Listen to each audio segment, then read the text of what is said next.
lang yan.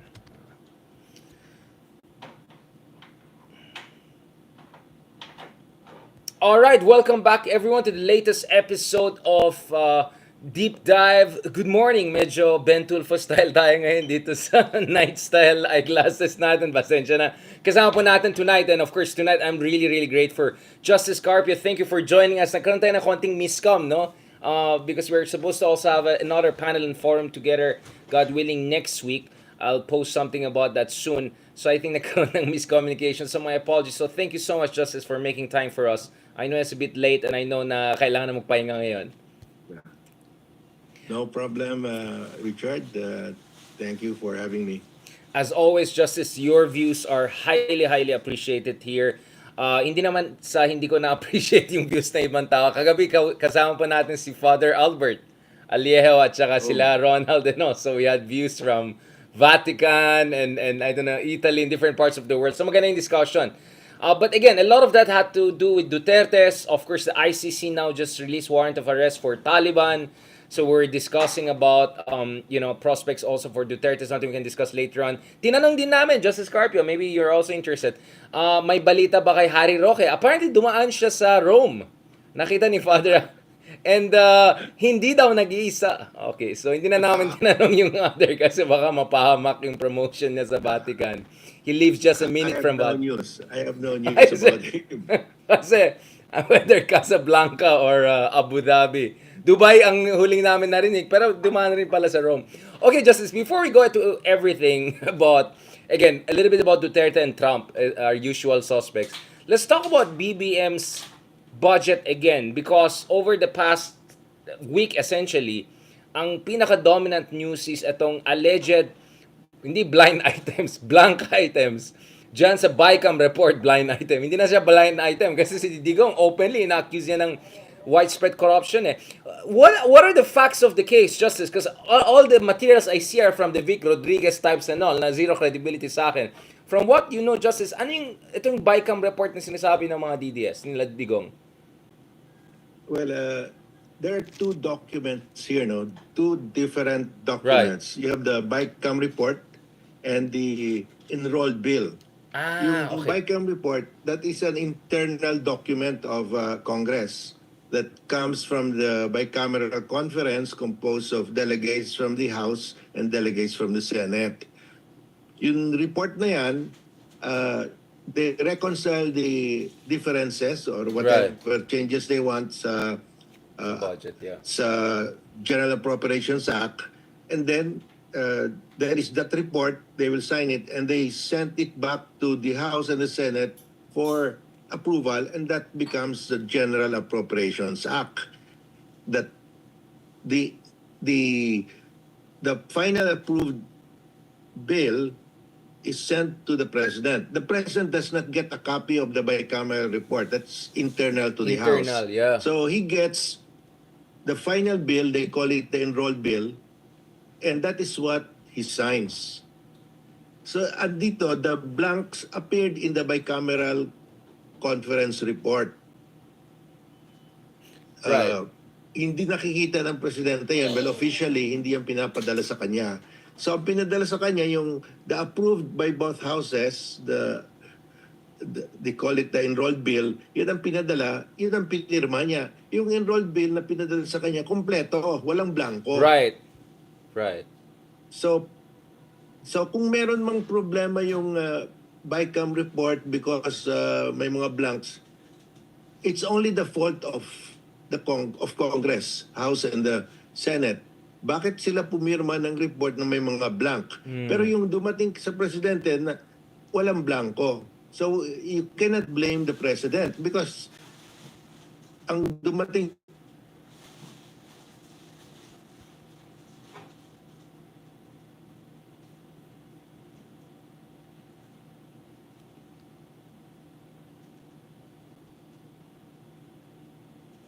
yung enrolled bill is the final bill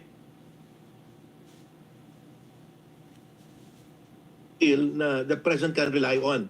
And what happened before that, he will not be responsible. That is the enrolled bill, the final bill. At saka yung Supreme Court will not inquire into what happened before that enrolled bill. Because that's an internal deliberation of the House. Yun. So, Parang right. within the Supreme Court, yung mga communication from one justice to another, from one division to another, from internal communications yon. So ang tinitingnan lang yung final decision na lumabas. Right. Which So in short, tama yung sinasabi ni BBM while in Tesla, right? Sabi niya, essentially, sinungaling, sabi niya, liar itong si Digong kasi alam niya pag presidente ka, the version you get, wala nang mga blind items or blank items or anything. That's a final. Yeah. So in that sense, walang sabit si BBM.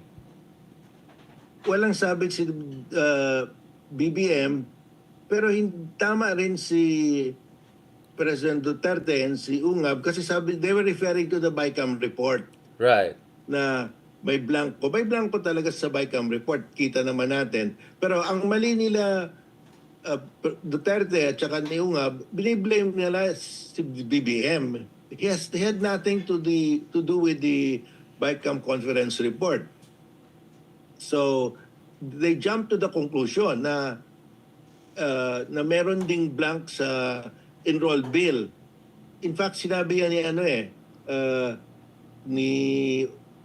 I think it was Ungab who said, we have to find out what happened in the enrolled bill. Alam din nila na yung Bicam report yun ang may blank. Yung enrolled bill, hindi sila sigurado. Sinabi na we will find out if the same blanks appeared. Hindi naman. Wala naman ang blank sa enrolled bill. Okay, so just to be clear about it, so tama si BBM when he say yung final version na dumating sa kanila, the enrolled version is wala talaga mga anything mumbo-jumbo in terms of, there's nothing wrong. Okay. He had the right to rely on that enrolled bill. And he signed it, and he signed it in accordance with the procedure, with the accordance with the law. Wala namang kulang doon But nevertheless, sa tingin nyo, may problema pa rin na bakit dun sa Bicam report, meron parang fill in the blank items. Yes. Is that normal? It is now it doesn't seem normal because it's very strange why the members of the Bicameral Commission will sign a report that has blanks. Sinong inauthorize nila to fill the blanks, to fill in the blanks? Right. And who filled in the blanks actually? Ikaw nang mag-fill in yan kasi wala ng oras. So there has to be an explanation why there were blanks and how were the blanks filled. Where did they get the numbers for the blanks to fill in the blanks? Somebody was authorized to fill in the blanks. Who was this guy? Did he put in the correct figures? So what are our theories of the case here? Obviously ang inimply ng legally we cannot question the GAA kasi kompleto yung enrolled bill pinirmahan. Right. Ang question natin, kayong senators and congressman, bakit kayo pumipirma hindi naman kompleto? For the satisfaction of the public lang. You have to explain to us where did you get the numbers to fill in, who was authorized. But it does not affect the legality of the constitutionality of the General Appropriations Act. Right. So essentially the question is it's not the final sausage but how things went into that final sausage. Yun lang yung angle na attack ng na valid. Yeah. It could be meron silang listahan ikaw na mag-fill in ito kasi wala ng oras, pipirma na lang kami. It could be as simple as that, but we really don't know. So they have to explain to us for purposes of transparency, but we cannot question the legality and we cannot blame the president. Right. So obviously blaming the president, may politicization dyan. May political agenda mga Duterte camp. We know that Vic Rodriguez, of course, the disgruntled, fired former bongo of BBM. Of course, he has every reason to make a mountain out of this. But going back again, Justice, from what you understand, from budget deliberations of Bicam, especially ahead of election season, I don't know if it's Arroyo time, more controversial times, Is it a normal practice to leave some, was that part of the negotiation strategy? O sige, itong ano na to, wag muna natin punuin, balikan muna natin sa mga kaibigan natin sa bawat house, negotiate pa natin. Was that kind of a, was there like an informal agreement or understanding? What is your theory of the case, if ever? Anong mga teorya natin?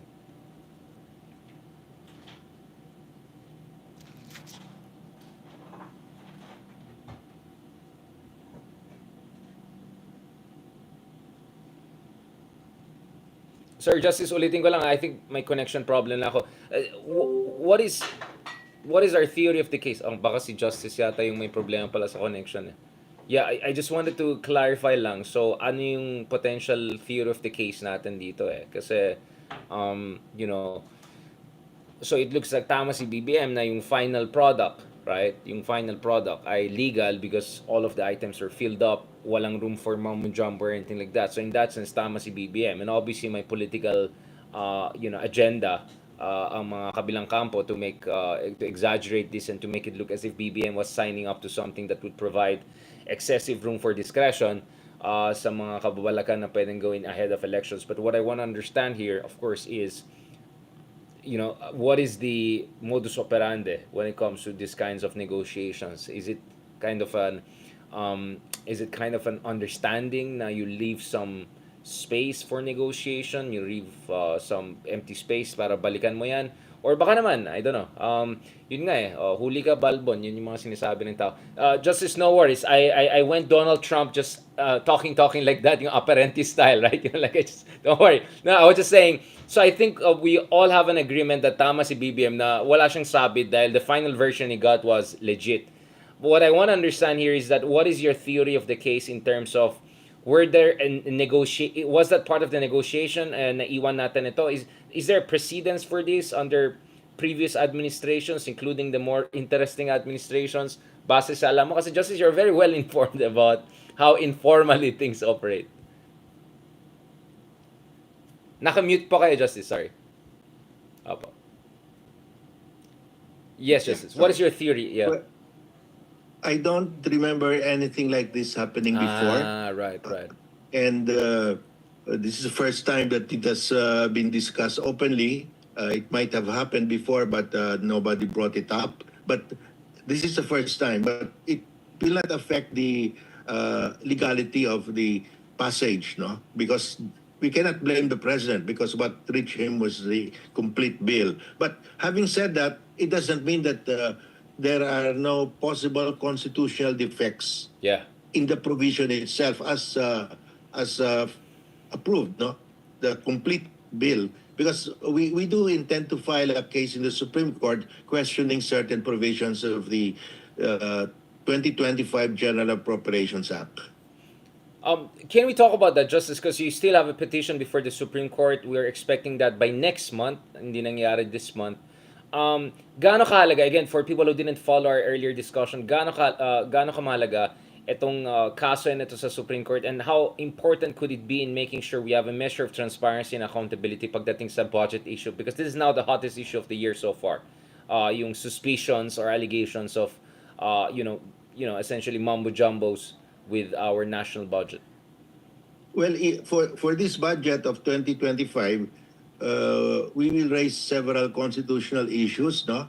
One, the Constitution says the budget, the appropriation for the education should be given the highest allocation, budgetary allocation, and per our computation, it is the Department of Public Works, right?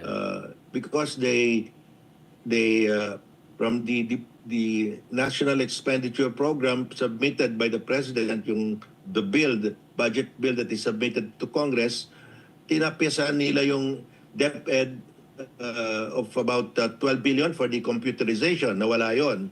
Tapos dinagdagan nila ng over, I think it's almost 300 billion sa public works for flood control, right, for farm to market road, mga ganyan, no? Yung mga projects where there are a lot of anomalies. So per our computation, ang pinakamalaking budget pa rin is Department of Public Works and Highways, DPWH pa rin, which violates the Constitution. The Constitution says it must be the education is that should be given the highest budgetary allocation. But ang computation naman ng Malacanang, sabi nila, it is the education that has the highest appropriation because dinagdag nila yung budget ng Philippine Military Academy. Sabi nila, isama daw yan sa Sa education. any academy, anything educational, dapat. Sa budget ng National Defense College, budget ng Public Safety College ng PNP, budget ng DILG Academy. Yeah. Ang pinakamalaki na sinama nila sa education, yung TESDA. Because the budget of TESDA is almost 20 billion, if I remember correctly, no? 20 billion. Yun na lang, pag yun, sinabi ng Supreme Court, hindi yan isama dapat sa education dahil ang reason, no, I don't think it should be included in education because yung TESDA, if you go to the website of TESDA, ang courses ino-offer nila, manicure, pedicure, Right. welding. So vocational, yeah. Welding, plumbing, electrician's course, beautician, facial. Hindi naman education yan. Ang treatment yan, that's trade craft yan, no? That is technical vocational skill yan eh. Right. Hindi naman ladderation na you have to finish this to go to the next from elementary to go to secondary, you must finish the elementary. Wala namang degree yan eh. Hindi naman, that's not a degree granting institution. That is really technical. Hindi naman dapat isama yan sa education. Sinama nila yan, talagang malaki ang mas malaki ang education if you include yung mga kurso na mga pedicure, manicure. Hindi naman education yan eh. So academy, pedicure, manicure, lahat, vocational, sinama na lahat para lang makamit. Sinama na yung lahat. Right. Oh. So what you're saying, Justice, is there has to be a Supreme Court clarification na hindi pwede isama yung mga ganito. Yes, and this is an opportunity for the Supreme for everybody to get a ruling from the Supreme Court. Ano bang meaning ng education for purposes of this highest budgetary priority? Kasama ba dyan yung mga training? All departments have training. Yung Department of Agriculture at dami yung extension work, mga to train farmers. Yung Department of Foreign Affairs, meron silang Foreign Service Institute. Right. Even the Supreme Court, merong Philippine Judicial Academy. Yeah. So, kasama ba yon? Yung Malacanang hindi sinama yung Philippine Judicial Academy budget sa education, pero sinama yung Philippine Military Academy. Baka nung naabutan yung threshold, okay na yan, tama na, okay na. Ano ba meron yan? Baka ganun, parang ang sabi nga ni palengke Shelo, style. nag-word search lang. Linagay search sa word, diba? You just input academy, input education, sinama lahat yun. Tapos nung okay na, hindi na kailangan. Ganun. Kaya hindi nasama yung Philippine Judicial Academy. Baka aangal lang Supreme Court. Sabihin ng Supreme Court, bakit hindi kasama yun? Actually, hindi kung ako sila, yun ang una ko lagay. Hindi, malaking ito ang pinaka-importante. Palakihan pa natin yung budget ng Judicial Academy. Mukhang medyo may mga last minute na assignment ng ginawa nung iba. Justice, is this the first time we're seeing like this na hindi na minambo-jumbo yung definition ng education just to meet the constitutional threshold, or this is a practice throughout the years? Yes, this is the first time kasi ngayon talaga lumobo yung Department of Public Works kasi can you imagine pagdating sa kay Presidente yung enrolled bill for 2025 GA, sabi niya, I will trim it down. Ang binito niya sa DPWH, yung mga sarili niyang proposal under the National Expenditure Program. Yun ang binito niya, 26 billion. Pero yung in-insert ng Congress of almost 300 billion, hindi na touch it. So yung pork barrel, hindi niya tinatch. Ang tinatch niya yung kanyang sariling recommendation. Binito niya sarili niyang recommendation. Tapos, hindi niya rin-restore yung DepEd for computerization. Napakababa na tayo Yeah. sa educational Correct. survey, no? All over Asia. Right. Nasa lowest rank na tayo. Dapat yun ang Sub-Saharan Africa level na focus natin to improve our education. At hindi pa binigyan ng in this day and age, you need to teach our youth computers, no? Yeah. At saka yung rin, ito pang second issue na i-raise namin is the PhilHealth. Yung PhilHealth zero budget. Hindi binigyan. Right. So, nakalagay sa Constitution, health shall be given priority in budgetary allocation. Priority, hindi naman highest. Basta priority. Pag zero ang binigay mo, malabo yan. Kasi mas mataas yung iba. Wala ka, you're nothing ka eh. So, right. And then, ito pa, yung budget na dapat ibigay sa health, about 70 billion of that, na hindi talaga nila binigyan, zero, 70 billion that mandatory ibigay. Yeah. Dahil yung Internal Revenue Code, nakalagay dun sa National Revenue Code, about 50% of the sin taxes on alcohol should go to PhilHealth. Right. Automatic yan, nakalagay, should directly be remitted to PhilHealth. Hindi na dapat dadaan yan sa General Appropriations Act. Pero out of practice, dinadaan nila, binibigay nila yan through the General Appropriations Act.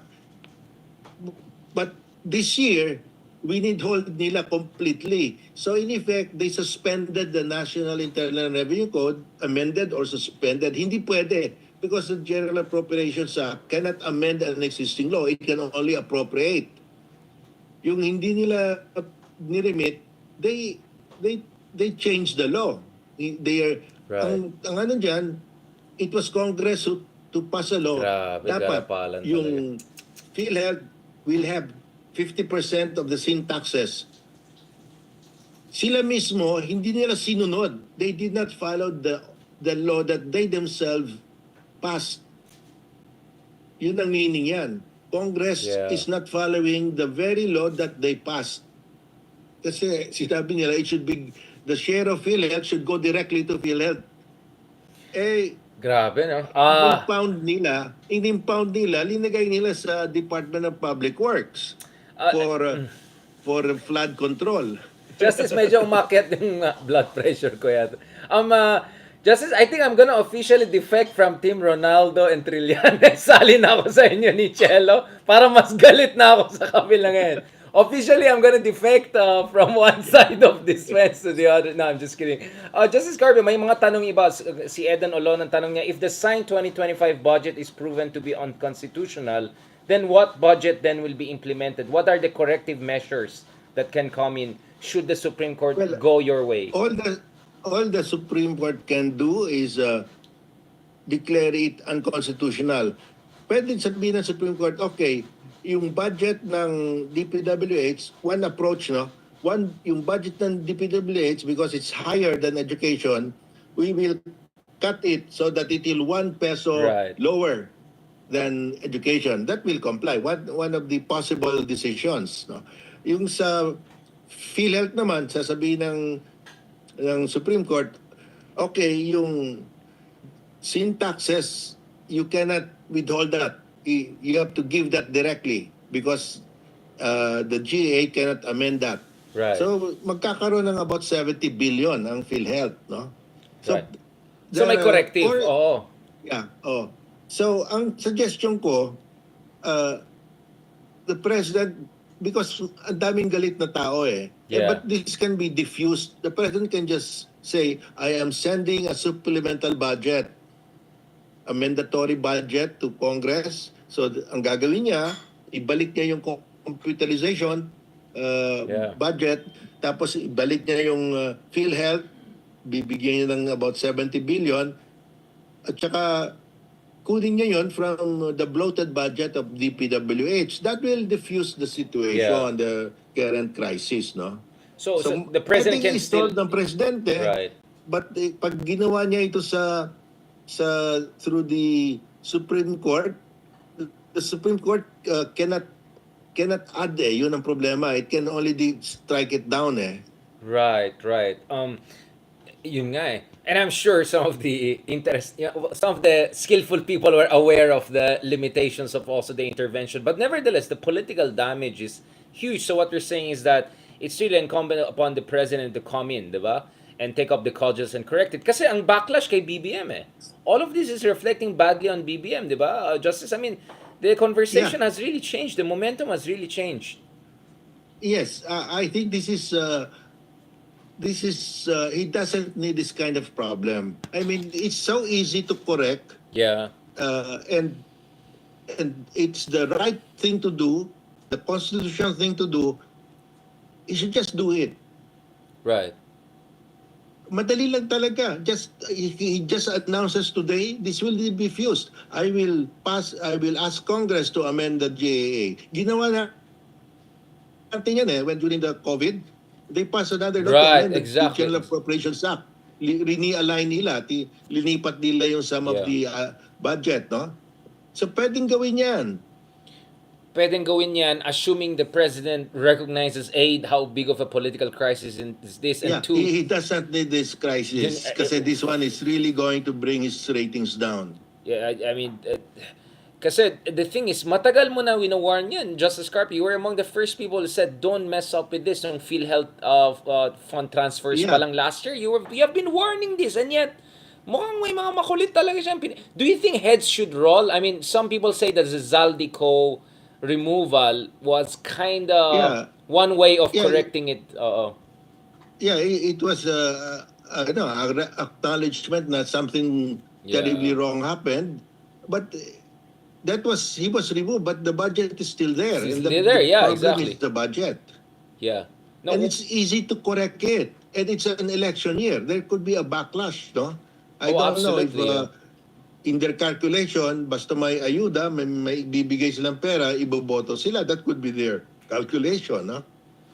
Yun nga eh. But they're up against Duterte, so we're looking for any loophole, right? To really bring down this administration. And the thing is, it's possible that some people will still get the ayuda and enjoy it, but at the same time, the bad taste will be there. The bitter taste will be there, and the Dutertes will also juice this out. Now, going back to this again, Justice Carpio. So, is this the worst ever budget you've seen? I mean, you've been observing this for a long time. Yes. In terms of the budget, because this is bigger than the PIDAF that the Supreme Court at that time struck down during the time of President Aquino, the second, the third. So, and it happens at a time when the feeling is that what's happening to our country, no? There's this feeling, I've never felt this kind of sentiment for a long time now. People are so angry now with what's happening in our government. So, ito yung RevGov na sinasabi mo, Justice, di ba? Na the sentiments could go in a there are people saying RevGov na ito. But we've heard this before, but this one, it's really getting louder, no? Yeah. So, the momentum against the Dutertes kind of was dipped, attenuated. At the same time, also, the momentum of in terms of people's belief in the democratic institution is also completely moving in the opposite direction, no? So you can have even more problematic elements taking advantage of this. Is this a case, Justice, of maraming budget na punta sa flood control? Ang gusto ko makita yung flood control budget Doon ako interesado. That was aggravated with what happened in Bicol. It received so much budget for flood control, and it suffered the worst flooding in its history, no, in recent memory. So, I think the president should just cut clean just ask Congress, okay, amend the General Appropriations Act, do it correctly, and that will quiet down everybody, and that will send a message that the president listens. No, but it looks like he's digging in. He said, "Don't worry about PhilHealth. I will even add to the benefits of PhilHealth." But we've all looked at the finances of PhilHealth, and their latest uh, financial report, the first quarter of 2024, says negative. The equity is negative 600 billion. So Yeah. how can you say you can increase the benefits when you're not giving it, you're giving it a zero budget? I mean, you cannot give a benefit without a budget. Should he consider also changing the Speaker of the House? I know, of course, that could be a politically explosive move, but kasi ang sense ko dito, Justice, maybe BBM is scared of admitting a mistake because if he does a major corrective move, that means may kababalakan na nangyari. Then logically, there should be some changes also in the legislative leadership. So de facto, it's gonna affect also his cousin, right? I mean, like, you can see how this can spiral, diba? Na parang, Well, I think it can still be corrected without chopping off heads, no? Right. Because the people will, if the people see that the budget has been corrected, I think this will die down. But if the budget is not corrected, this will continue and get worse. get worse, yeah. So maybe let's go Saudi style, hindi chop the head. Di ba sa Saudi, pag nakaw ka, mauna mo yung fingers mo at kamay mo. I mean, maybe, like maybe chop some hands, like, remove some people from some of the, positions and all. I'm just saying, kasi feeling ko, people are gonna ask for blood. They actually did it with Zaldico. But Zaldico, that will not change the budget. Yeah. You have to correct it by changing the budget. And maybe some sacrificial lamb also here and there, basic rule of politics. Medyo mga basic Machiavellian advice lang yun. Because, di ba, yun ang naging problema na Aquino di ba? When na-struck down yung disbursement acceleration program, people were saying, not only he should accept that, which he didn't, di ba, nag-press con pa siya, and inaway-away pa kayo ni late Aquino noon. And I was very disappointed with that. I remember interviews with the Western media, and I was saying, no, this is weird. But people were also asking for, DBM leadership to be changed, among other things. No, so I think politically speaking, there has to be some also changes there. Maybe not the Speaker of the House, but some of the committees and all. So, kasi political din to hindi lang ito in terms of constitutionality and legality, because how the other side is making the most out of it. Now, Justice, while we're hoping for BBM to wake up, have a good rest tonight, so that hopefully by Monday he can start fresh and ethical and do the right thing. And of course, for your former colleagues in the Supreme Court, na magkakape sila and finally they make the right decision after the Chinese New Year, kung ay Fat Choi. Let's talk about this ICC thing. So ICC, so ito na, Justice, mukhang a certain distinction has been denied the Dutertes. If ever, they won't no longer become the first Asians to face warrant of arrest. I think people forget Afghanistan is part of Asia. So, Taliban's supreme leader, nauna siya na warrant of arrest. So, sorry sa mga Dutertes, you're gonna lose as a distinction. So, yung sinasabi ni Duterte na itong ICC ay bias, white men going after, blah, blah, blah, Africans and all, hindi na totoo because you have Karim Khan, who's obviously from a South Asian background, going after Afghans. So, sorry na lang if ever, were you surprised by that ICC warrant of arrest against the Afghan leaders for, of course, atrocities against the women of Afghanistan? Grabe yung apartheid, gender apartheid. Well, I think they were trying to address that charge against them that they were focusing on black government leaders, black military leaders, and finally they issued that warrant of arrest against Putin. Remember that? Yeah. Although Putin is not Asian-ish, Eurasian, and then Israel is kind of like, you don't know, it's Western. But Afghanistan is really Asian. Yeah, now it's in Afghanistan. Afghanistan is in the Middle East. Central Asia, Central Asia, Middle. Exactly. Ito talagang Central Asia. I think next could be Myanmar, di ba? Yung general... Myanmar is a Myanmar possibility. is the next. And The then, two next candidates will come from the Philippines or Myanmar. so parang ang ICC ay paganyan siya, no? Spreading from Europe, but Moscow, then, then Middle East, then ngayon Afghanistan. So baka may logic pala yun. It's following a certain logic, no? I mean, it looks to me like that, right? Because Myanmar could Yeah. be very much next, and then and you could say also the Afghan leadership, Taliban is a kind of a low-hanging fruit. I don't know in which cave these people are. Good luck finding them, right? But at least it's a statement by ICC, diba? And then of course things would get more contentious once it reaches Southeast Asia. So you see this as a good news, or you see this as them just ticking the box? Lagay lang na tayo ng ibang tao para lang hindi nila masabi na puro Well, mga ano lang. well, I think because it's a rather new institution, and they're being pressured also by the U.S. So they're fighting several fronts, and they're fighting states. Like, how do you arrest Putin? I mean, it's the guy has the button on their nuclear Most weapons. numbers, So, yeah. Actually, two so nuclear powers. it's There's not another. easy to do this. I mean, you have to remember the guy who holds the largest nuclear arsenal in the world is the subject of their warrant of arrest, and that is tough. That is rather brave, Yeah. And now they're facing the wrath of Donald Trump, that he is going to pass a law prohibiting the prosecutors and anyone connected with the ICC from entering into any transaction or relationship with the U.S. or the allies of the U.S. So it's Grabe, no? Even family members, no, could be affected, no? So, medyo yes. grabe na to. So Yeah. yeah, they are in battle right now, but my sympathies are with them because they have to do this kind of work because it's needed. No? It is needed.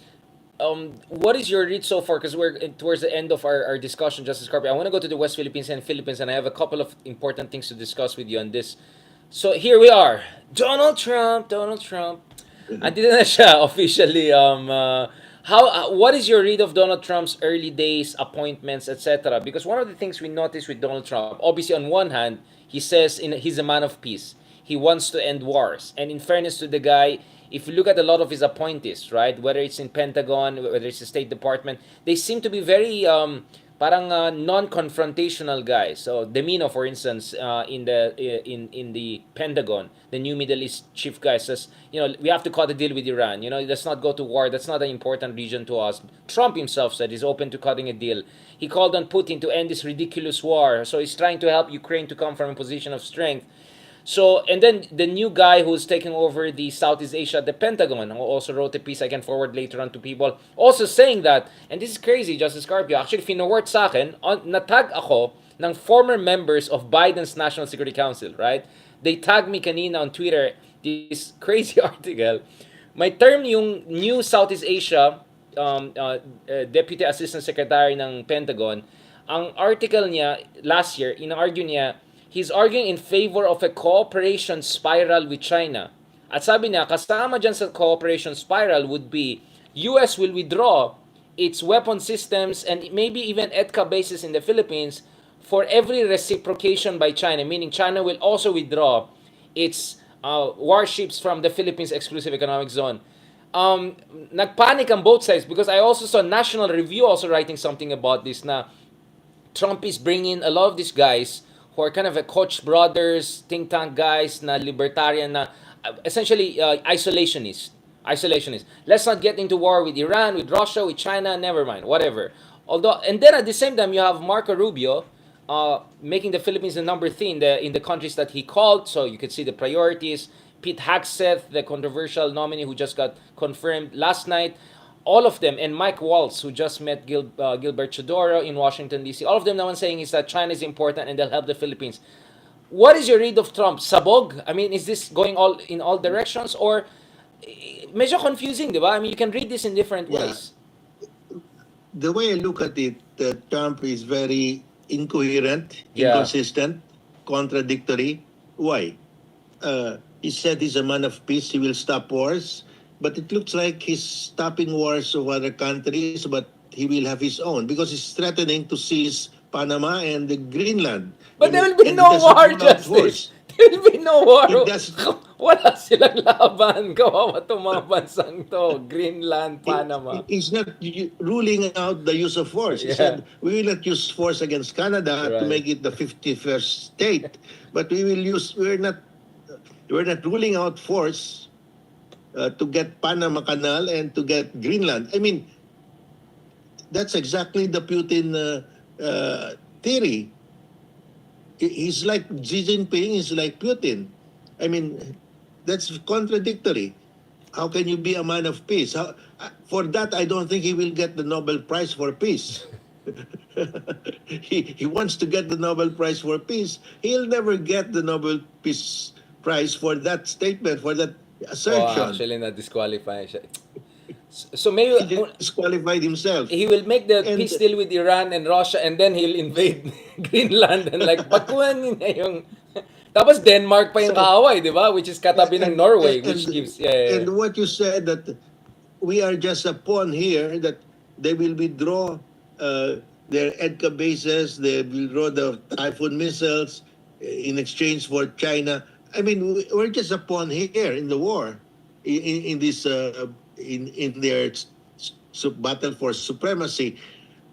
I mean, we don't have a say. That's what they're saying. I mean, what will happen now to the mutual defense treaties of the U.S. with other countries? They will say, "Oh, we might be next." Japan might think, "Oh, they might withdraw Yeah. from Japan," and Japan has no nuclear weapon to defend itself. So people will start thinking like North Korea. We have to Build our nuclear... Yeah. Although Japan is a threshold we have a state. nuclear arms. Everybody will go nuclear. I'm sure the South Koreans won't have a problem at the direction they're going. No, I mean, so this is the tweet, no, by Rosh Doshi, who was the head of the China team at the National Security Council of Biden.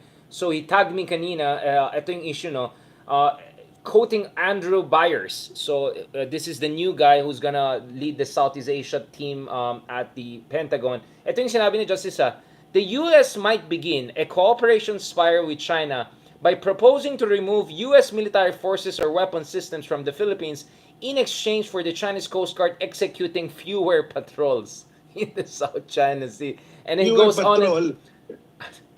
but fewer is the 1,000. They can ramp it up to 1,000 now, and then fewer can be 900. Which is... So Yeah. well, that's terrible. This is just kanina lang because I missed this one. I was looking at Dimino and a couple of people overseeing Middle East. Kasi my point is that you have the rise of so-called prioritizers. No, this is led by Elbridge Colby, someone who we had also on this podcast, whose argument is that the U.S. cannot afford fighting multiple wars and multiple powers. So you cannot fight Iran, Russia, China sabay-sabay, right? Oh, and add pa North Korea. So just focus ka lang dun sa pinaka-important China. So I was seeing everything as part of that. And then suddenly I saw this one. Tinatag ako ng Biden people, National Security Council. Hoy, tignan mo nga to. Ano to?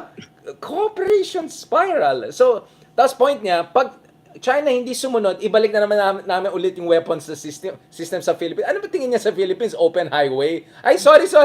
Hindi pala nakinig ang China. Ibalik namin yung Typhoon system. Hindi na gets by that time, Duterte took over na eh. I mean, so, this is quite a dangerous thinking. So, I hope this guy, whoever he is, he's already now in charge, number one na siya in terms of Southeast Asia. So, I hope these people are revisiting some of these views because I just don't see how this is going. But nevertheless, it helps us if Trump avoids war with Russia and Iran, right? Because if he gets into war with those powers, then wala talagang masabing US in our part of the world.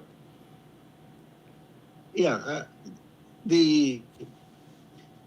I think whenever they talk of withdrawing forces, they have to be very careful because that changes the calculation of the countries like Japan, like South Korea, and the Philippines. I mean, if at any time at the drop of a hat they will say we will leave, what is our guarantee? It's just like you remember the Budapest Memorandum. They told the With UK, the Ukraine, US, right? Give up your and nuclear Russia weapons. Yeah, yeah. guarantee the territorial integrity of Ukraine if they gave up the nuclear weapons, and that's what Ukraine did. And the first to invade Ukraine was Russia. I mean, uh, uh, and I think that taught Ukraine a lesson. Huh? That's why they're so fearful that Russia will, if you give Russia an inch, they will take a mile. Right. Um, right. So This is worrying. Yeah. yeah, and that should be a lesson for us also that we really, at the end of the day, we have to improve our own internal defense, external defenses, because at the end of the day, things like this could happen. Right. And yung budget din ng, 'di ba, yung modernization 50 billion, 30 billion lang binigay, 'di ba, dun sa budget, parang ang laki din ng kaltas, no? Dun Yeah, sa of the 50 proposed by BBM DND. himself, they Only gave deleted 30. 15 billion Yeah. to 35 na lang. And that's the West Philippine Sea to modernize the AFP. Yeah. That's priority. That's national defense. That's national security. So, linagay nila sa flood control sa DPWH. Dapat Department of Flood Priority Control is na lang. flood Yeah. control na hindi mo naman nakikita, and everybody knows what happens there. Right. Parang lalo tayo na-depressed. But just to make it more depressing, Marco Rubio also called for a pause in all foreign aid, not forever, but for 90 days to review kung ito ay mga aligned with US foreign policy. So that means mga US aid sa Pilipinas, sa mga others, everything will be on pause right now. Massive daw ang effect nito in a sense that, of course, first of all, it makes US lag behind China. It gives China a point to come in. A lot of projects are completely disrupted and up in the air right now. The worry is also this will be kind of a loyalty check because the Trump administration is really doing a loyalty check, to make sure that any project, any appointments is completely aligned with Trump's version of what he wants for America or his administration. How dangerous it is for the U.S. to also do this aid pause, just as everyone is doubting America's commitment to the rules-based international order. Yeah, this will have an effect. I mean, on the part of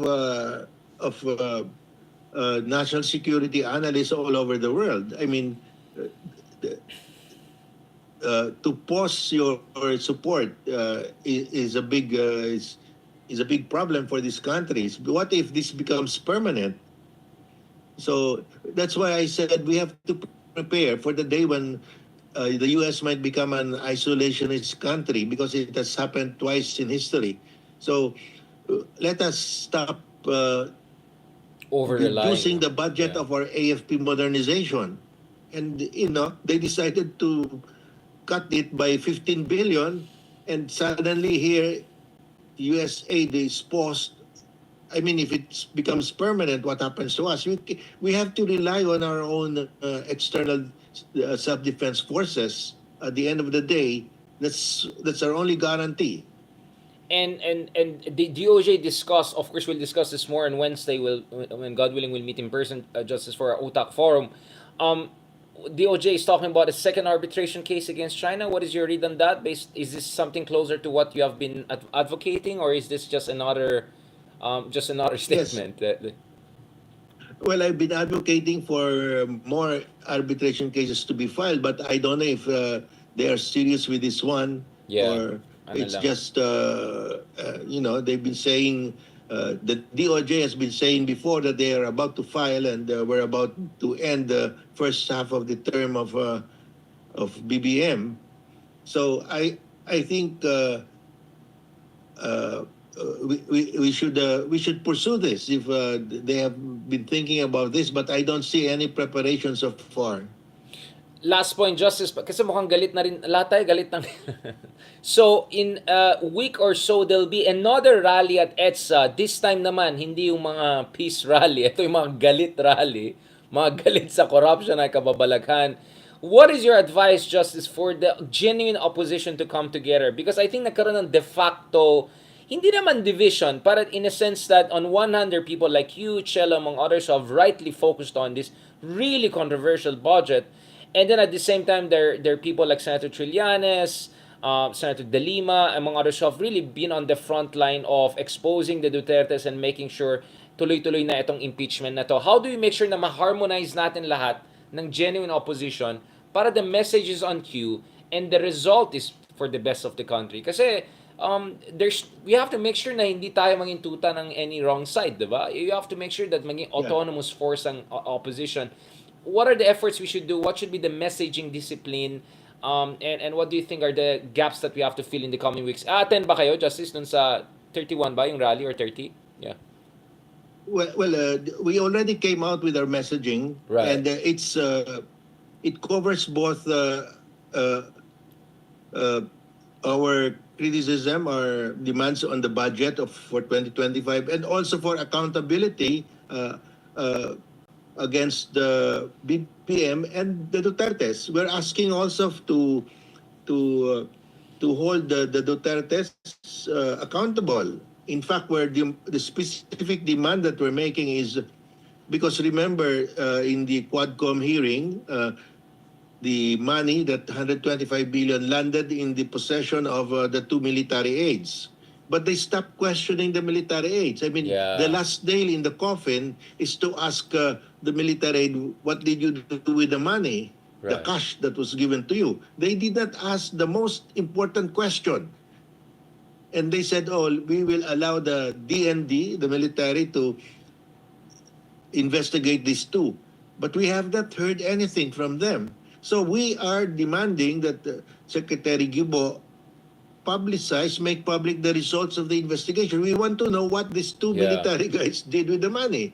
Did they give the money to Sara, to Piatos, or did they are still in possession of the money? I mean, there are only three possibilities. Louis. Because if we know what happened to the money, then case is closed.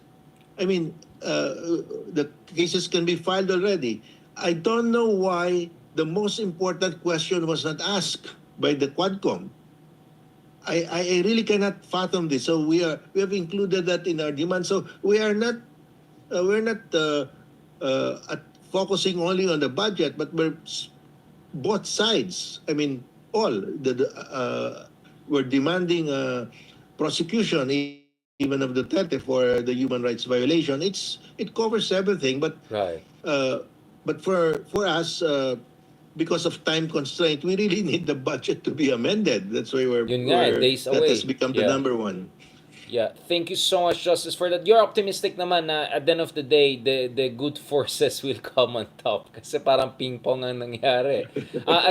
Perde gana yata sabi ni Ronald, who has the most mistake ang laban dito? Ako naman sabi ko, hindi, piggy bank. Sino mas magaling mag-piggy bank sa mga totoong opposition? Kasi opposition ang magaling eh. Magaling mag-criticize kay Digong, magaling mag-criticize kay BBM. So nagpi-piggy bank lang sila each side. What is your final message on this note before we wrap this up, Justice? Well, I hope the President listens to us, that it's easy to diffuse this crisis by just amending the General Appropriations Act. It's as simple as that. And to correct the mistakes in the grave errors in the budget, I mean, it can be solved. And then this will quiet down. But what about parang wala kang advice sa mga Duterte's, Justice? Wala ka bang advice? Like, how can they escape accountability? Is there a way for them to get over Piatos or ano? They have already mapped out their escape route a long time ago. So, sila wala na talaga. Kaya naman, bakit si BBM lang may advice na umayos? Yung iba parang hindi mo na, parang wala na, beyond redemption na. So on that note of beyond redemption and redemption, thank you so much, Justice. I know this was a little bit later than usual. Thank you, Justice, for your service to the country. Thank you, Justice, for giving us your time for our humble little platform here. Mahal na mahal ka ng tao. Kasi kanina nag-post ako do you have any questions for Justice Carpio? So, there were a couple of questions coming in. So we really love to have you with us at least once a week kasi your wisdom is very important. As I said, defected na ako. Wala na ako sa team nila Ronald. Wala na. Ano na ako? BBM na ako. BBM. Patalsikin. I'm just kidding. Thank you so much, Justice. God bless. And see you soon po. God bless. Have a lovely weekend. Bye. God bless po. Thank you very much, guys. Pasensya na. Medyo nagkaroon kami ng kasi so again, on Wednesday, tuloy God willing yung Utak Forum natin with Justice Carpio. and a couple of folks from different relevant agencies na may kinalaman sa West Philippine Sea. So pag-usapan natin ang masinsinan si Trump, key appointees by the Trump administration, key developments sa West Philippine Sea, yung monster ship nila, yung bullying nila, at ano mga kailangan gawin ng kasalukuyan ng administrasyon pagdating sa issue ng West Philippine Sea, pagdating sa pag-adjust dito sa mga new realities that the Trump administration is going to bring in. Sabog ang Trump administration. It's really hard to expect anything coherent out of them. As I said, we're hoping for the best, but you have to always prepare for the worst, no? So we're gonna have some discussions along those lines. Maybe some updates also on the conversation between Gilbert Chodoro and our relevant officials with Marco Rubio, with Mike Waltz, and some of the top leaders in the Trump administration. Pag-usapan natin yan. Of course, I really appreciate tonight kasi I think we really drove home the issue here that talagang may mga big question marks dito sa budget at mukhang maraming nagkaroon ng curb your enthusiasm problem when it comes to allocation of budget for flood control. So as I said, we'll try to be as fair as possible.